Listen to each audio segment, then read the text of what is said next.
Hello everyone, welcome to my channel teacher connection. आज के video में हम बात करेंगे क्लास 7th एनसीईआरटी चैप्टर 13 अपशिष्ट जल की कहानी। तो ये हमारा पार्ट 3 है। अब तक हमने पार्ट 2 में इस चैप्टर कई टॉपिक हमने डिस्कस किए हैं। तो अगर आपने इस चैप्टर का पार्ट 1 और पार्ट 2 नहीं देखा है तो आप अभी मेरे चैनल को विजिट कीजिए और वहाँ पर आप पार्ट 1 और पार्ट 2 देख सकते हैं। और इसके साथ साथ आपको दोनों चैप्टर्स की जो लिंक है, दोनों पार्ट्स की जो लिंक है वो आपको डिस्क्रिप्शन बॉक्स में मिल जाएगी। और इसके पीडीएफ के लिए आपको टीचर कनेक्शन टेलीग्राम की लिंक भी मिल जाएगी। तो चलिए स्टार्ट करते हैं, देखते हैं आज हम क्या पढ़ते हैं और क्या सीखते हैं। तो ये जो हमारी एनसीईआरटी साइंस है वो सीटेट एग्ज़ाम के लिए बहुत इम्पॉर्टेंट है। तो मैं वही चीज़ें डिस्कस करती हूँ जो एग्ज़ाम में पूछी जाएंगी। तो इन्हीं चैप्टर्स से हमारे कॉन्सेप्ट भी क्लियर होते हैं और हमारी जो अंडरस्टैंडिंग है वो भी इंक्रीज़ होती है, क्योंकि आप सब जानते हैं कि सीटेट एग्ज़ाम अंडरस्टैंडिंग बेस्ड होता है। उसमें हम कोई तुक्का वगैरह नहीं लगा सकते हैं और ना ही फैक्चुअल क्वेश्चंस आते हैं, वहाँ पर हमारी समझ पर आधारित क्वेश्चंस आते हैं। तो उसके लिए पीवाईक्यू और डायरेक्ट एनसीईआरटी को पढ़ना, यही जो चीज़ें हैं यही बेस्ट रहती हैं। तो वही मैं आपको डिस्कस कर रही हूँ आपके साथ। तो आज का जो हमारा टॉपिक है, अच्छी गृह व्यवस्था बनाए रखने की प्रक्रिया। तो अब तक हमने इसमें बहुत कुछ जाना था कि जैसे वाहितमल क्या होता है और जो हमारे संयंत्र होते हैं जो जल का उपचार करते हैं वो किस तरीके से जल को फिल्टर करते हैं।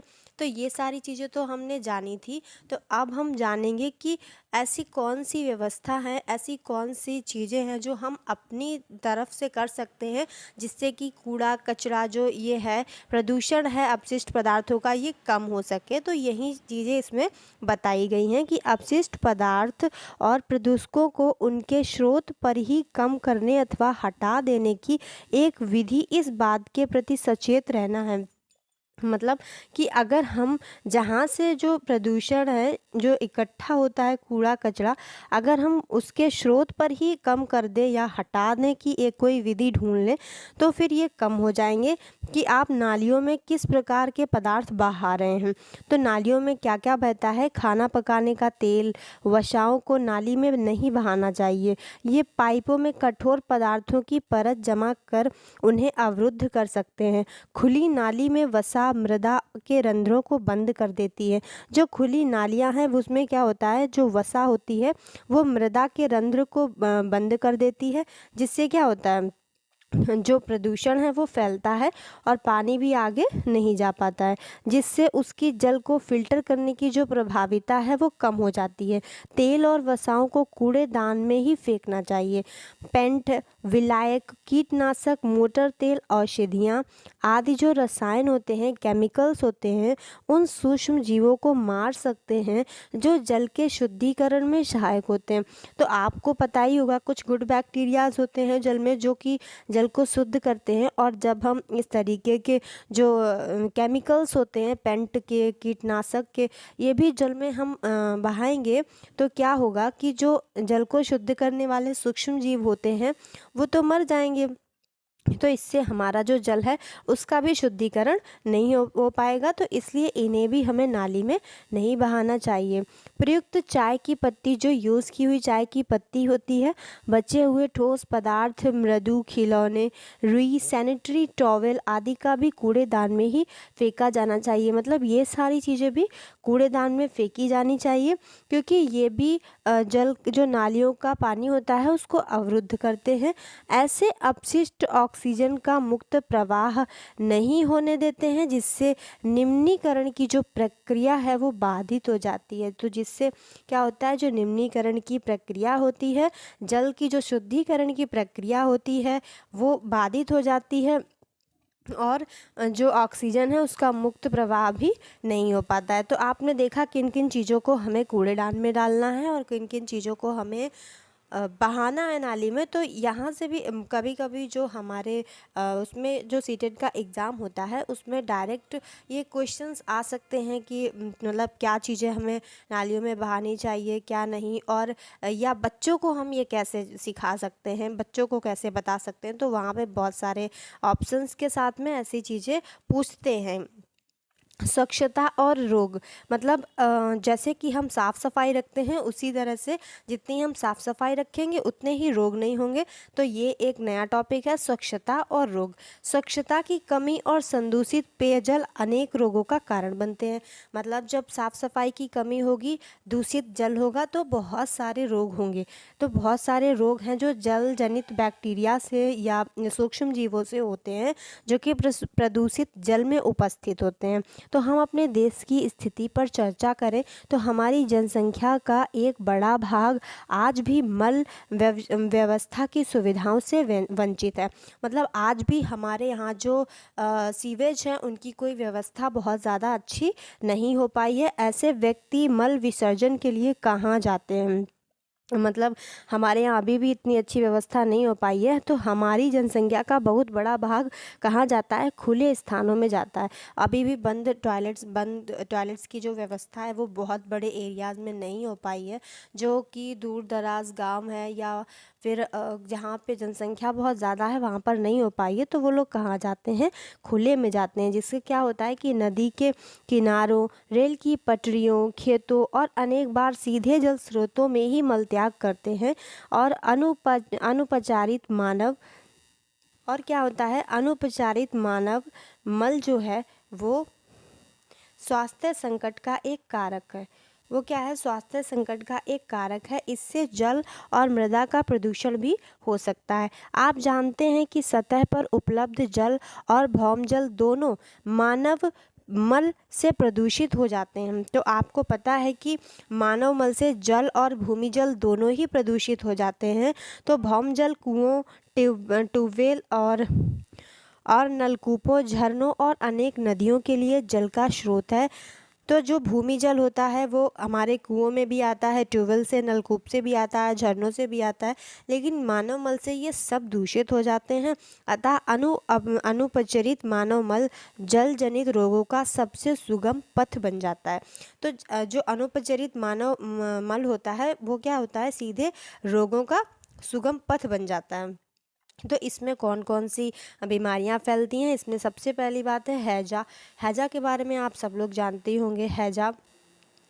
और कौन कौन सी, टाइफाइड, पोलियो और मेनिंजाइटिस, हेपेटाइटिस और पेचिस जैसे रोग फैलते हैं। तो ये जल जनित रोग हैं, जैसे कि टाइफाइड है, पोलिया है, हैजा है और हेपेटाइटिस है, पेचिस है। तो ये सारे रोग क्या हैं, जल जनित रोग हैं। तो आप यहाँ एक डायग्राम चित्र दिया गया हुआ है, इसमें चित्र दिया हुआ है, आप इसमें देखेंगे कि जो ये महिला है वो क्या करती है कि सिंक में सारा जो चाय की पत्ती वगैरह है उसको नहीं डालना है, उसको डाल के नहीं बहाना है, बल्कि उसको डस्टबिन में डालना है।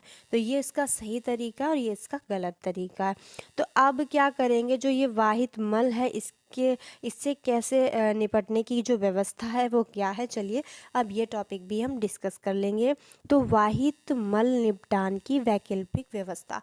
वाहित मल निपटान की क्या है, वैकल्पिक व्यवस्था। क्या क्या हमारे पास विकल्प उपलब्ध है, चलिए देखते हैं। स्वच्छता की स्थिति सुधारने के लिए कम लागत के यथास्थान वाहित मल निपटान तंत्रों को बढ़ावा दिया गया है।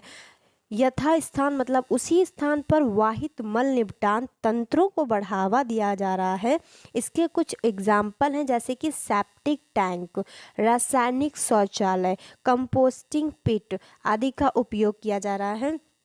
तो ये वाहिद मल जहाँ पर है वहीं से निपटने के लिए इसके यंत्रों को उपयोग किया जा रहा है। तो इसमें कौन कौन से, सेप्टिक टैंक के बारे में आपने जाना ही होगा, रासायनिक शौचालय भी होते हैं और कंपोस्टिंग पिट आदि का यूज़ किया जाता है। सेप्टिक टैंक उन स्थानों के लिए उपयुक्त होते हैं जहाँ मल वहन की व्यवस्था ना हो। तो जहाँ मल वहन की व्यवस्था नहीं होता है वहाँ पे सेप्टिक टैंक बनते हैं। ये तो घरों में भी बनते हैं, तो जैसे अस्पताल है, अलग थलग बने भवन, 4 से 5 घर के समूहों के लिए क्या बनते हैं, सेप्टिक टैंक बनते हैं। तो इसी के साथ साथ और भी हमारी क्या विकल्प हैं, क्या व्यवस्था है। कुछ संगठन मानव अपशिष्ट के स्वच्छता पूर्वक निपटान की तकनीकी सुविधाएं प्रदान करते हैं। इन शौचालयों में अपमार्जन की आवश्यकता नहीं होती है। शौचालय से मल बंद नालियों से होता हुआ बायोगैस संयंत्र में चला जाता है। तो कुछ संगठन हैं जो कि मानव अपशिष्ट को स्वच्छता पूर्वक निपटान की तकनीकी सुविधाएं भी प्रदान करते हैं। वो क्या करते हैं कि बंद नालियों के द्वारा ये जो मानव मल है सीधे ही बायोगैस संयंत्र में चला जाता है और वहाँ से उत्पन्न होने वाली बायोगैस का उपयोग ऊर्जा के स्रोत में के रूप में किया जाता है। तो बायोगैस संयंत्र के बारे में भी आप सबने पढ़ाई होगा, जाना होगा। तो उन संयंत्रों के द्वारा भी हम इस चीज़ को रोकते हैं। तो हमारा नेक्स्ट टॉपिक क्या है, सार्वजनिक स्थलों पर स्वच्छता। जो सार्वजनिक स्थल होते हैं यही सबसे ज़्यादा गंदगी होती है। तो सार्वजनिक स्थलों पर क्या स्वच्छता की व्यवस्था की जानी चाहिए और क्या व्यवस्था होती है, चलिए देखते हैं। हमारे देश में समय समय पर मेलों का आयोजन होता रहता है, बड़ी संख्या में लोग इसमें भाग लेते हैं। इसी प्रकार railway station, bus stand, airport, अस्पताल। तो हमारे यहाँ सबसे बड़ा मेला तो कुंभ का मेला होता है, जिसे आप सब लोगों ने देखा ही होगा। तो उसमें कैसे क्या करते हैं, तो कृमि प्रसंस्करण शौचालय के बारे में पहले जानते हैं। भारत में ऐसे शौचालय की रूपरेखा का परीक्षण किया गया जिसमें मानव मल को केंचुओं द्वारा उपचारित किया जाता है। यह तकनीक मानव मल के सुरक्षित प्रसंस्करण के लिए आदर्श सिद्ध हो सकती है, क्योंकि इसके उपयोग में जल की बहुत कम मात्रा की आवश्यकता होती है। शौचालय का संचालन बहुत सरल और स्वच्छ है। मानव मल पूर्णतः कृमि केकों में परिवर्तित हो जाता है, जो मृदा के लिए अति समृद्ध पोषक है। तो यहाँ पे कृमि का मतलब आपने जाना ही होगा। जो हमारे यहाँ पे जो केचुए होते हैं वो किसान के मित्र भी कहे गए हैं। तो उनके द्वारा मल को कृमि केकों में परिवर्तित करवाना जो कि है एक समृद्ध पोषक हो जाते हैं मृदा के लिए। तो ये भी शौचालय का संचालन जो है इससे भी बहुत सरल और स्वच्छ हो जाता है। तो वर्ष 2016 में भारत सरकार ने स्वच्छ भारत के नाम से एक नई मुहिम शुरू की थी। स्वच्छ भारत के नाम से एक मुहिम स्टार्ट की गई थी, जिसके अंतर्गत कई अभियान शुरू किए गए थे, जैसे कि प्रत्येक व्यक्ति के लिए शौचालय सुनिश्चित करना तथा मल अपशिष्ट का उपयुक्त निपटान इत्यादि। तो ये इस मुहिम से भी काफ़ी स्वच्छता हुई, बहुत सारे लोग जागरूक हुए। तो आगे देखते हैं। तो भीड़ भाड़ वाले मेले की बात हो रही थी। तो भीड़ भाड़ वाले सार्वजनिक जो स्थल होते हैं जैसे कि रेलवे स्टेशन, तो ये इन पे क्या होता है कि प्रतिदिन हज़ारों लोग यहाँ आते हैं। यहाँ विशाल मात्रा में अपशिष्ट पदार्थ क्या होता है, जनित होता है, मतलब बहुत ज़्यादा अपशिष्ट पदार्थ होता है। तो इनका उचित निपटान आवश्यक होता है, अन्यथा महामारी फैल सकती है। सरकार ने स्वच्छता के कुछ निश्चित मानक निर्धारित किए हैं, लेकिन दुर्भाग्य से क्या होता है, इनको सख्ती से लागू नहीं किया जाता है, जिससे कि बीमारियां ना फैलें और साफ सफाई रहे। हम सभी सार्वजनिक स्थलों पर स्वच्छता बनाए रखने में योगदान कर सकते हैं। तो हमारा अपनी तरफ से स्वच्छता बनाए रखने का योगदान हो, ताकि हमारे समाज में बीमारियां ना फैले। या हमें यहाँ वहाँ कूड़ा करकट नहीं फेंकना चाहिए। यदि किसी स्थान पर कूड़ेदान ना हो तो हमें अपना कचरा घर ले आना चाहिए और कूड़ेदान में ही डालना चाहिए। तो ये हम अपनी तरफ से कर सकते हैं। तो इसका क्या निष्कर्ष है, अपने पर्यावरण को स्वच्छ और स्वस्थ रखने में हम सभी को अपनी अपनी भूमिका निभानी चाहिए। जल स्रोतों को स्वस्थ अवस्था में बनाए रखने के लिए आपको अपने उत्तरदायित्व को स्वयं समझना होगा। देखिए, जब तक हम अपने आप से जो अपने हिस्से का कूड़ा करकट जो हम खुद करते हैं, अगर हम उसको सही जगह नहीं डालेंगे तो ये उम्मीद हम दूसरों से भी कैसे कर सकते हैं। और अगर हम एक दूसरे की देखा देखी इधर उधर कूड़ा करकट फेंकते रहेंगे तो इससे जो उत्पन्न होने वाली बीमारियां हैं, तो उसके लिए भी जिम्मेदार हम ही होंगे। और जब हम अपने आसपास ऐसे कूड़ा करकट फेंकेंगे तो बीमारियां भी हमारे ही घरों में उत्पन्न होगी। तो सबसे पहली जो शुरुआत है वो अपने आप से करनी है। यही उत्तरदायित्व तो हमें अपना समझना है। हमें अपने जीने के तौर तरीकों में अच्छी स्वच्छता की आदतों को अपनाना चाहिए और दूसरों को भी प्रेरित करना चाहिए। परिवर्तन के दूत के रूप में आपकी वैयक्तिक जो पहल है उसमें बहुत सारा अंतर आ जाएगा। दूसरों को अपने दृढ़ संकल्प, विचारों और आशावादिता से आप प्रभावित कर सकते हैं। यदि सभी व्यक्ति एक साथ मिलकर कार्य करेंगे तो बहुत कुछ हो सकता है। सामूहिक कार्यों में अत्यधिक शक्ति होती है। तो एकता की ताकत, एकता की शक्ति आप सब जानते ही हैं। तो आप सबको पहल करनी चाहिए। महात्मा गांधी का एक कोट है, मानवीय और पथ प्रदर्शक कार्य प्रारंभ करने के लिए किसी को भी किसी दूसरे का मुंह नहीं देखना चाहिए। तो ये शुरुआत कहाँ से करनी है? अपने आप से करनी है। तो इसी के साथ एक चैप्टर होता है कंप्लीट और इसी के साथ क्लास 7th NCERT भी जो साइंस की बुक है वो भी पूरी तरह से होती है कंप्लीट। और अब हम देखते हैं हमारी समरी क्या है, जो कि बहुत इंपॉर्टेंट है, जिससे चैप्टर रिवाइज हो जाता है। प्रयुक्त जल अपशिष्ट क्या होता है? जल कहलाता है। प्रयुक्त जल अपशिष्ट जल कहलाता है जिसका पुनः उपयोग किया जा सकता है। घरों, उद्योगों, कृषि कार्य, खेतों और अन्य मानव क्रियाकलापों में उपयोग किया जल अपशिष्ट जल को जनित करता है। घरों, उद्योगों, कृषि कार्य, खेतों और अन्य मानव क्रियाकलापों में उपयोग किया गया जो जल है वो अपशिष्ट जल को जनित करता है और यही वाहित मल कहलाता है। वाहित मल द्रव रूपी अपशिष्ट पदार्थ होता है जो जल और मृदा का प्रदूषण करता है। क्या करता है? जल और मृदा का प्रदूषण करता है। अब आगे देखते हैं। अपशिष्ट जल को वाहित मल उपचार संयंत्र में उपचारित किया जाता है।